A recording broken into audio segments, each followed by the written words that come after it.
الحمد لله وكفى وسلام على عباده الذين اصطفى أما بعد.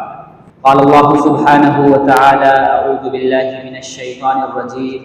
بسم الله الرحمن الرحيم. إن الحكم إلا لله. قال النبي صلى الله عليه وسلم: الكبرياء ردائي. صدق الله العظيم وصدق رسوله النبي الكريم ونحن على ذلك لمن الشاهدين والشاكرين والحمد لله رب العالمين. اللهم صل على محمد وعلى آل محمد كما صليت على إبراهيم وعلى آل إبراهيم إنك حميد مجيد. اللهم بارك على محمد وعلى آل محمد كما باركت على إبراهيم وعلى آل إبراهيم إنك حميد مجيد. محترم بزرگوں اور دوستو، اللہ رب العزت کا احسان ہے کہ اس نے ہمیں اور آپ کو یہاں جمع فرمایا اور کچھ کہنے اور سننے کی توفیق عطا فرمائی. تمام تعریفیں اور تمام بڑائیاں اور تمام عظمتیں صرف اور صرف اللہ رب العزت کے لیے، جو اس کائنات کا خالق بھی ہے اور اس کائنات کا مالک بھی ہے اور اس کائنات کا رازق بھی ہے. زمین و آسمان میں جس کا حکم چلتا ہے اور ان دونوں کے درمیان جس کی بادشاہی ہے، ساری کی ساری عظمتیں اور ساری کی ساری بلندیاں، اونچائیاں سب اسی کے لیے. اس لیے کہ حدیث قدسی میں اللہ تبارک و تعالیٰ کا ارشاد ہے: الکبریاء ردائی، کہ بلندی اور بڑائی میری چادر ہے. اور یہ بڑائی کی چادر اور یہ بلندی کی چادر صرف اور صرف اللہ رب العزت کو جستی ہے. یہ بڑائی اسی کے لیے ہے، عظمتیں جتنی ہیں ساری کی ساری اللہ رب العزت کے لیے ہے. اگر کوئی بندہ بڑائی کا دعویٰ کرتا ہے اور بلندیوں کا دعویٰ کرتا ہے تو وہ احمق ہے، کیونکہ اللہ رب العزت نے فرما دیا ہے کہ بلندی صرف میرے لیے ہے، بڑائی صرف میرے لیے ہے اور یہ اللہ ہی کا جستی ہے بڑائی. اس لیے انسان کو چاہیے کہ وہ عاجزی اختیار کرے، انکساری اختیار کرے، چھوٹا بن کر رہے. اور یہ عاجزی اللہ رب العزت کی وہ نعمت ہے جو اللہ رب العزت تک پہنچا دیتی ہے. اگر اللہ کی معرفت حاصل کرنی ہے، اگر اللہ رب العزت کو پہچاننا ہے، اگر اللہ رب العزت تک پہنچنا ہے تو انکساری کو اختیار کرنا پڑے گا، عاجزی اور تواضع کو اختیار کرنا پڑے گا، چھوٹا بن کر رہنا پڑے گا. جتنے بھی اس کائنات کے اندر ولی گزرے ہیں، جتنے بھی قطب اور ابدال گزرے ہیں، مشائخ گزرے ہیں، سب نے عاجزی اختیار کی ہے، سب نے تواضع اور انکساری کو اختیار کیا ہے. بغیر عاجزی کے دروازے کو پار کیے ہوئے، بغیر انکساری کے دروازے کو پار کیے ہوئے کوئی شخص بھی اللہ رب العزت کو نہیں پہچان سکتا ہے. اگر اللہ کی معرفت تک پہنچنا ہے، اللہ کو پہچاننا ہے تو عاجزی اختیار کرنا پڑے گی، تواضع اور انکساری کو اختیار کرنا پڑے گا، اپنے آپ کو چھوٹا بن کر دکھانا پڑے گا دل سے کہ بڑائی اگر ہے تو صرف اللہ رب العزت کے لیے ہے. کہ کوئی انسان بڑا نہیں ہوتا ہے. اور آج کے دور میں مختلف فسادات میں سے ایک فساد یہ بھی ہے کہ لوگ شریعت کے حکم پر اعتراض کرنے لگے ہیں، حالانکہ اللہ کے حکم سے بڑا کسی کا حکم نہیں ہے اور رسول اللہ صلی اللہ علیہ وسلم کے حکم سے بڑا کوئی حکم نہیں ہے. شریعت کا جو حکم ہے وہ اصل میں اللہ کا حکم ہے. شریعت کا حکم حکم خدا ہے. اگر کوئی اس پہ اعتراض کرتا ہے، شریعت کے حکم پہ اعتراض کرتا ہے، گویا کہ اللہ کے حکم پہ اعتراض کر رہا ہے. تو اللہ کے حکم کی جو عظمت ہونی چاہیے، اللہ کے حکم کی جو بڑائی ہونی چاہیے، وہ آج ہمارے دلوں سے نکلی جا رہی ہے. جب کوئی بات ہوتی ہے تو کہہ دیا جاتا ہے یہ تو شریعت کا مسئلہ ہے، حالانکہ شریعت کا مسئلہ اتنا بڑا مسئلہ ہے کہ کتابوں میں لکھا ہے.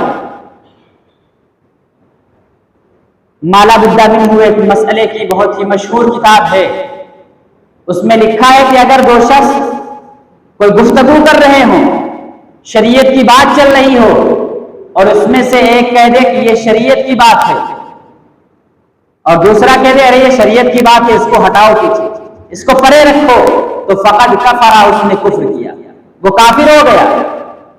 تو شریعت کے معاملات میں، دین کے معاملات میں ہمیں محتاط رہنے کی ضرورت ہے کہ آج ہم شریعت پر انگلی اٹھا رہے ہیں، نبی صلی اللہ علیہ وسلم کے احکام پر انگلی اٹھا رہے ہیں، آپ کی سنت کو ہلکا سمجھ رہے ہیں۔ اگر آپ کی سنت پر کوئی اعتراض کرتا ہے، آپ کے طریقے پر کوئی اعتراض کرتا ہے، تو یقیناً وہ ایمان سے محروم رہ جائے گا۔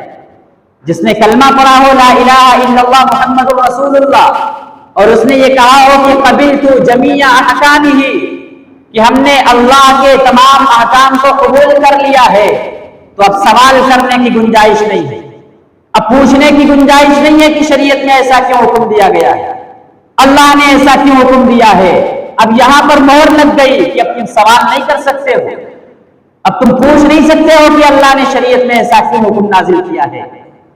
اب تو بس عمل کا دروازہ ہے، اب تم کو عمل کرنا ہے، اس حکم پر عمل کر کے دکھانا ہے کہ ہم شریعت محمدی پر عمل کرنے والے ہیں، ہم اللہ کے حکم پر عمل کرنے والے ہیں، ہم جس کا نام لیتے ہیں جناب محمد الرسول اللہ، ان کے ماننے والے ہیں۔ تو ہمیں تو گنجائش ہی نہیں ہے شریعت پہ انگلی اٹھانے کی، ہمارے لیے تو گنجائش ہی نہیں ہے رسول اللہ صلی اللہ علیہ وسلم کی سنت پر انگلی اٹھانے کی اور اعتراض کرنے کی۔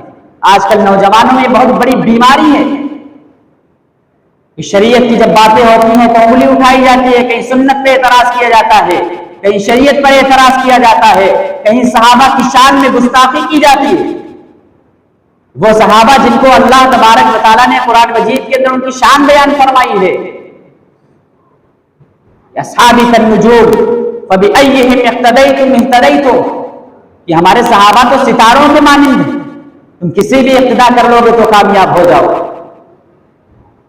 تو حکم خداوندی کو آج ہم نے ہلکا سمجھ لیا ہے، حکم خداوندی کی عظمت ہمارے دلوں سے نکل چکی ہے، رسول اللہ صلی اللہ علیہ وسلم کی عظمت ہمارے دلوں سے، آپ کے فرمان کی عظمت ہمارے دلوں سے نکل چکی ہے۔ اللہ نے تو ہم کو اس دنیا کے اندر اس لیے بھیجا تھا تاکہ تم فرما بردار بن کر جیو، ہمارے حکموں کے پابند بن کر جیو۔ اللہ نے تمہارے تابع ہر چیز کر رکھی ہے دنیا کے اندر، ہر چیز انسان کے قابو میں ہے آج، جس کو چاہے انسان غلام بنا سکتا ہے، اس کو تابع کر سکتا ہے، اپنے ماتحت کر سکتا ہے۔ کوئی بھی چیز ہو، جانوروں کو آپ تابع کر لیجیے، اتنا بڑا جانور اونٹ اللہ تبارک و تعالیٰ نے فرمایا ہے کہ اگر 8-10 سال کے بچے کو نکیل پکڑا دی جائے تو اونٹ اس کے پیچھے پیچھے چلنے لگتا ہے۔ گھوڑے کو اللہ تبارک و تعالیٰ نے تمہارے تابع کر دیا ہے، وہ کبھی اپنے مالک سے شکایت نہیں کرتا ہے کہ تم نے ہمیں کھانا کیوں نہیں دیا، تم نے ہمیں چارہ کیوں نہیں دیا، تم نے ہمیں پانی کیوں نہیں دیا۔ آپ اس کو لے جائیں، وہ چلتا چلا جائے گا، اس کو اللہ نے فرما بردار بنا دیا ہے تمہارا۔ ایک کتا، اللہ تبارک و تعالیٰ نے اس میں اتنی وفاداری رکھی ہے، آپ حضرات سنتے رہتے ہیں کتے کی وفاداری، کہ ایسی وفاداری اللہ تبارک و تعالیٰ نے رکھ دی کہ تمہارا اتنا وفادار بن کر وہ ثابت ہوگا، اعتراض نہیں کرتا ہے۔ تو اللہ تبارک و تعالیٰ نے ساری مخلوقات کو تمہارے تابع کر دیا ہے اور فرمایا کہ تم ہمارے تابع بن کر رہ جاؤ، تم ہمارے تابع بن جاؤ، مطیع بن جاؤ، فرما بردار بن جاؤ۔ اور اگر تم ہمارے مطیع اور فرما بردار بن جاؤ گے تو کائنات کی ایک ایک چیز تمہاری مطیع اور فرما بردار بن جائے گی۔ کتا کبھی کسی سے شکایت نہیں کرتا ہے کہ میں نے رات بھر جگ کر تمہارے گھر کی حفاظت کی ہے، اب مجھے تھکان آ گئی ہے، کبھی نہیں، وہ اپنے مالک کا فرما بردار ہوتا ہے، جیسا مالک چاہتا ہے ویسا ہی وہ کرتا ہے، بلکہ مالک کے قدموں میں آ کر گر جاتا ہے۔ اگر آپ کھانا کھا رہے ہیں، جنہوں نے کتے پالے ہیں یا پالتے ہیں ان کو اندازہ ہوگا کہ مالک کے قدموں میں گر جاتا ہے، دسترخوان پہ کبھی نہیں جاتا، حالانکہ اس کو قدرت ہے، وہ چھلانگ لگائے تو دسترخوان پر ہوگا اور وہ اپنی مرضی کا کھانا اٹھا لے گا، لیکن اللہ نے اس کے اندر فرما برداری کا جذبہ پیدا کر دیا ہے کہ وہ اپنے مالک کے قدموں میں رہتا ہے۔ جب بات آ گئی ہے تو ایک قصہ سنا دوں، کتابوں میں شاید حیات الحیوان میں ایک قصہ لکھا ہوا ہے کہ ایک شخص تھا، وہ کہیں سفر پر گیا اور اس کا ایک کتا بھی تھا جو کبھی اس سے جدا نہیں ہوتا تھا، ہر وقت اس کے ساتھ رہتا تھا۔ ایک مرتبہ سیر و تفریح کے لیے یہ شخص گیا اور کتے کو گھر کے اندر باندھ دیا۔ اس کی ایک لڑکی بھی تھی جو گونگی تھی، وہ بھی گھر میں تھی۔ یہ شخص سیر و تفریح کے لیے چلا گیا اور اپنے باورچی سے کہے گا کہ میں جب سیر و تفریح کر کے واپس آؤں گا تو مجھے کھانا تیار ملنا چاہیے، اور اس کا پسندیدہ کوئی کھانا تھا جس میں دودھ ملایا جاتا ہے، یا دودھ الگ سے ہوتا تھا اور کھانا بھی الگ سے ہوا کرتا تھا۔ چنانچہ تفریح کرنے کے لیے چلا گیا۔ باورچی نے اس زمیندار کا جو تفریح کے لیے گیا تھا، اس زمیندار کا کھانا تیار کیا اور تیار کر کے ایک اونچی جگہ پہ رکھ دیا جہاں پہ کتا بندھا ہوا تھا۔ اس سے پہلے آپ یہ سن لیں کہ ایک شخص جو سفر پہ گزرا تھا، وہ ایک کہیں گیا اور اس نے دیکھا کہ راستے میں ایک خوبصورت گنبد بنا ہوا ہے، ایک قبہ بنا ہوا ہے۔ تو اس کے ذہن میں آیا کہ قبہ تو بڑا خوبصورت ہے اور اس میں کافی روپیہ اور پیسہ خرچ ہوا ہوگا۔ چنانچہ وہ اس کے پاس گیا، جب وہاں پہنچا تو دیکھا اس کے اوپر لکھا ہوا تھا کہ جو شخص اس کی تعمیر کی وجہ معلوم کرنا چاہتا ہے کہ یہ قبہ کیوں تعمیر کیا گیا ہے تو فلاں پڑوس میں ایک گاؤں ہے، وہاں چلا جائے، معلوم ہو جائے گا۔ چنانچہ اس کو شوق پیدا ہوا اور وہاں گاؤں میں گیا، لوگوں سے معلومات کی، لیکن لوگوں کے پاس معلومات نہیں تھی۔ پھر ایک شخص نے بتایا کہ فلاں جگہ ایک بہت ہی زیادہ عمر کا ایک شخص موجود ہے، آپ اس کے پاس جائیں، وہ بتا دے گا۔ چنانچہ یہ آدمی اس کے پاس گیا اور اس سے معلوم کیا کہ اس قبہ کے بنانے کی وجہ کیا ہے، کہ اتنا خوبصورت بنا ہوا ہے۔ تو اس نے کہا کہ میں بھی اپنے والد سے سنتا چلا آیا ہوں، میرے والد بتایا کرتے تھے۔ اب یہ قصہ اصل یہاں سے شروع ہوتا ہے۔ وہ بتایا کرتے تھے کہ گاؤں میں ایک زمیندار تھا، اور زمیندار ایک کتا تھا جو بہت ہی وفادار تھا، اس کتے سے کبھی علیحدہ نہیں ہوتا تھا۔ چنانچہ وہ سیر و تفریح کے لیے گیا اور کتے کو گھر کے اندر باندھ دیا زنجیر میں، اور وہ سیر و تفریح کے لیے چلا گیا، اور اس گھر میں ایک اس کی گونگی بیٹی بھی تھی۔ اور زمیندار اپنے ایک خادم سے، باورچی سے کہہ گیا کہ میرا کھانا تیار ملنا چاہیے۔ چنانچہ وہ سفر پہ چلا گیا، سیر و تفریح کے لیے چلا گیا کہ اچانک ایک سانپ آتا ہے اور وہ اس کے دودھ کو پی لیتا ہے اور سانپ چلا جاتا ہے۔ کتا بندھا ہوا ہے اور لڑکی گونگی ہے، وہ کچھ کر نہیں سکتی ہے۔ چنانچہ جب وہ زمیندار واپس آیا تو اس کو بھوک لگی ہوئی تھی، اس نے پیالے کو اٹھایا اور دودھ پینے ہی والا تھا کہ گونگی بچی نے تالی بجائی اور شور کرنا شروع کیا تاکہ یہ دودھ نہ پی جائیں۔ تو اس کو بڑا تعجب ہوا کہ یہ شور کیوں کر رہی ہے اور تالی کیوں بجا رہی ہے۔ چنانچہ اس کی طرف سے مڑا اور پھر دوبارہ پیالہ اٹھایا، پینے ہی والا تھا کہ کتا چلانے لگا، بھونکنے لگا۔ اس کو اور تعجب ہوا کہ یہ کیا ماجرا ہے۔ چنانچہ جب وہ زیادہ بھونکا اور وہ چلایا کتا تو اس کو غصہ آیا اور اس نے کتے کو کھول دیا۔ جب کتے کو کھولا تو اس نے ایک چھلانگ لگائی اور دودھ کو زمین پر گرا دیا۔ تو اس کو اور زیادہ غصہ آیا، اس نے کوئی چیز اٹھائی اور کتے کو مار دیا۔ لیکن کتا اتنا وفادار تھا کہ وہ ناراض نہیں ہوا اپنے مالک سے، وہ ناراض نہیں ہوا اپنے مالک سے، اور وہ کتا گیا اور اس دودھ کو پینے لگا۔ دودھ جیسے ہی حلق کے نیچے اترا، کتا تڑپنے لگا اور اس نے وہیں جان لے لی۔ اب اس کو اور حیرانی ہوئی کہ کیا تھا دودھ میں، کیا ملا ہوا تھا۔ اس نے لڑکی سے پوچھا، گونگی لڑکی تھی، کافی دیر اس سے گفتگو ہوتی رہی اشاروں میں۔ اس کے بعد اس کو سمجھ میں آیا کہ کوئی سانپ آیا تھا اور اس نے اس سے دودھ پیا، اس کا زہر اس میں چلا گیا، اسی لیے وہ کتا بھونک رہا تھا اور چلا رہا تھا کہ مالک یہ دودھ نہ پیو ورنہ تم اس دنیا سے چلے جاؤ۔ تو کتا، بات اس پہ چلی تھی، کتا اتنا وفادار ہوتا ہے کہ اس نے اپنی جان لے دی لیکن مالک کی اس نے جان بچا لی۔ آج ہمارا حال یہ ہے کہ ہم اپنے نفس کو نہیں توڑتے ہیں، ہم لوگوں کے خواہشات میں، دنیا کی خواہشات میں پڑ جاتے ہیں، لیکن اللہ تبارک و تعالیٰ جو ہم سب کا مالک ہے اس کے حکموں کو توڑتے رہتے ہیں اور اس کی نافرمانی کرتے رہتے ہیں۔ کہ آج جانوروں کو اللہ تبارک و تعالیٰ نے یہ صلاحیت دی ہے کہ اپنے مالک کی نافرمانی نہیں کرتے ہیں، اپنے مالک کے وفادار رہتے ہیں، لیکن انسان ہو کر، اشرف المخلوقات ہو کر ہم اپنے مالک کی نافرمانی کر رہے ہیں، اس کے احکام کو توڑ رہے ہیں۔ تو انسان تو اشرف المخلوقات ہے، اس کو چاہیے کہ اللہ رب العزت کے حکموں پر چلے۔ جس نے ہم کو بنایا کہ ہم کچھ نہیں تھے، اللہ تبارک و تعالیٰ نے ہم کو بہت ساری نعمتوں سے نوازا کہ وہ نعمتیں ہمارے پاس نہیں تھی، آج ہم نے ان نعمتوں کو بھلا دیا ہے، اللہ تبارک و تعالیٰ کے حکموں کو ٹھکرا دیا ہے، اپنے مالک کو بھلائے ہوئے۔ سلطان محمود غزنوی کا نام تو آپ نے سنا ہوگا کہ ان کا ایک بادشاہ تھا، ان کا ایک غلام تھا ایاز، جس کا نام ایاز تھا، بہت مشہور بادشاہ ہے اور بہت ہی مشہور ایاز نام آپ نے سن رکھا ہوگا۔ تو اس کی ایک عادت تھی کہ وہ روزانہ صبح کو ایک خاص جگہ پر جاتا، اس کی وہاں الماری رکھی ہوئی تھی، اس الماری کو کھولتا اور کچھ دیکھتا اور الماری کو بند کر دیتا، اس میں تالا ڈال دیتا اور چلا آتا۔